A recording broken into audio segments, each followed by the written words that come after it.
Oh, Liam, Cullen, you beauty. That's more like it. Who would have thought it? Swansea travel up to Hull and you come back with a 1-0 win. I tell you, two people who didn't think it would happen are with me again this week. How are you, Richard? How are you, James? Yeah, very good. Much better actually after Yeah. getting a win. It's lovely to get 3 points. It's been so long. James, Oh how's your yeah, trip? much How was more. your trip to Hull, James? Actually, I'll tell the truth. I didn't go this weekend. I was out for the Ah, Six Nations. oh, we're not So going to talk. not that's a usual thing, but yeah, I couldn't cancel it. Otherwise, I'd have been up there. Yeah, I'd have been up there with them. And I'm actually gutted that I wasn't because the last time I went, we lost there. So Okay, we won't talk rugby then, if that's all right with you. Let's talk Swansea. Richard, what was the difference in that performance? That was seemed to a resolute. And actually, if you look in the Hull forums, the following words were written: Hull are the best side. Sorry, Swansea are the best side we have played at the stadium all year. So that is a testament to how much of a good job your team did. Well, it's all come together. I think that's the difference. We've had a couple of performances where we've shown what we can do. Recently, we had fits and starts at Leicester, and we played really well at Plymouth and lost. We were a bit downhearted about that last week, but you could see there was plenty of chances being made. So a couple of new signs have come in and they're starting to look good. Ronaldo looks fantastic on one side, and then I've got it written down. Shemishlau Paheta, I think I've got that right, or Shemi, as he likes to be called, We'll call him Shemi, looked really great on the other side. So two fast wingers.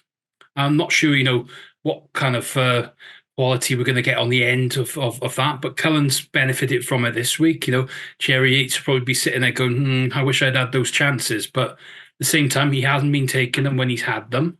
Cullen's come in, done the job, and it came together as a team, and we starting to look as if, yeah, we can win some games now, I think. Yeah, James on Twitter and Swansea forums, the talk is Cullen should start now, and Yates should enjoy some time on the bench. Okay, it's one goal, but do you subscribe to that? 100%. I've said it for such a long time now, and I've been banging the drum for ages saying that he is our best finisher at the club.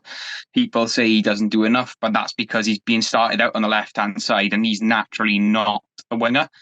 Put him in the middle, the chance will come to him. Give him a half chance, he tucks it away. I got all the faith in him. I would rather see him start every game. And again, no disrespect to Jerry Yates. He's had some golden chances and he just can't put them away at the moment. And I fully believe that he put Cullen on the end of those chances. I think, yeah, he buries them. So for me, probably one of the first names on the team sheet now. Okay. And let's talk right backs because Richard, is it right that you don't have any? Yeah, well, Carl Norton was the emergency right back we've had recently, with Ashby and Key out, really such the first choice guys. Harry Darling's played a little bit as well. But yeah, Carl Norton, though, 35 years old and very experienced player, very fit player, but took a knock on the weekend. So it's going to be interesting to see who plays in our next match. I think probably Bashir Humphrey's probably fill in on that right hand side. He's kind of lost his place in the centre a little bit there, unless it's someone from the academy who comes up like a Joe Roberts or something like that. Is it?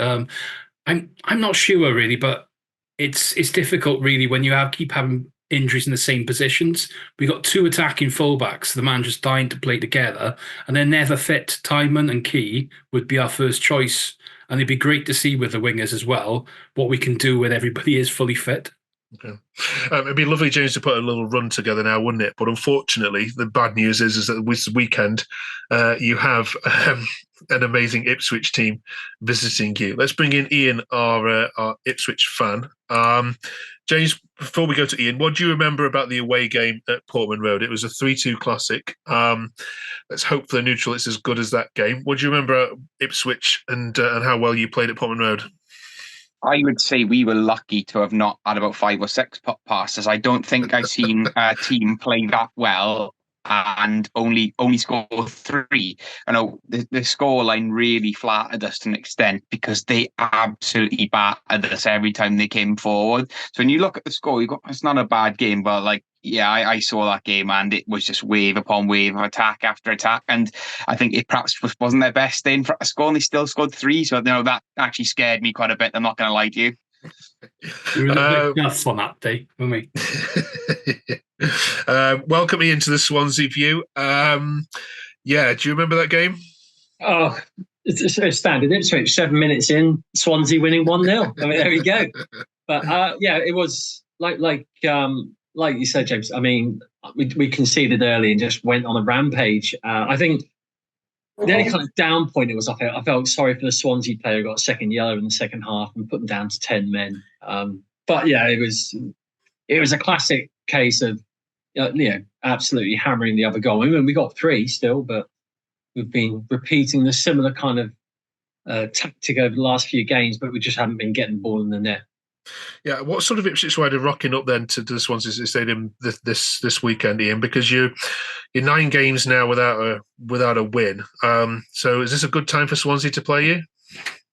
John, I look at the stats and they say there's only one stat that counts in the end, and that's you've got more goals in your opposition. But I look at West Brom game where 60% I think possession, Preston away, same again, absolutely going into games playing, forget the result, playing quite well, but we're not getting the win.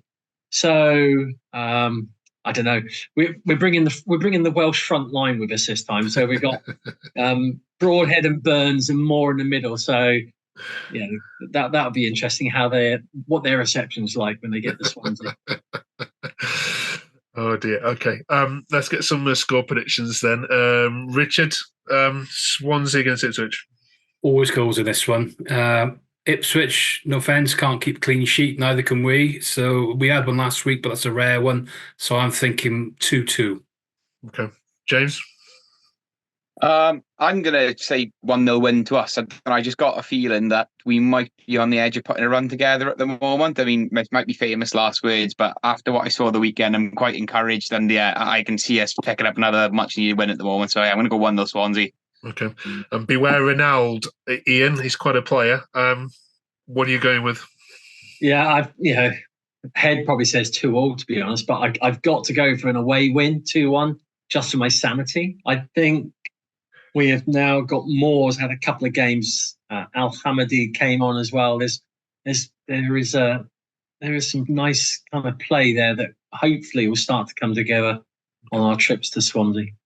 All right, thank you all for joining us, Richard, James. It's nice to see smiles on your faces this week. I was worried for you last week after we chatted about the Plymouth, but good to see you smiling. Cheers for joining us. And if you're a Swansea fan who hasn't yet subscribed to these two, whether they're smiling or miserable, they're always pretty spot on with their Swansea news. Can we add one thing in before you finish? Yeah.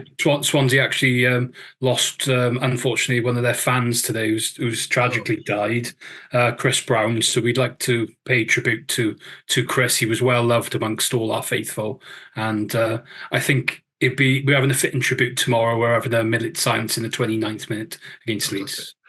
All right. That's a really nice tribute. Yeah. And thank you for raising that. And thank you, Chris, for... obviously, a very sad time for everyone who knew him and his family. So, thanks for raising that, Richard. Good luck, enjoy the game, and we will catch you all next week. Cheers.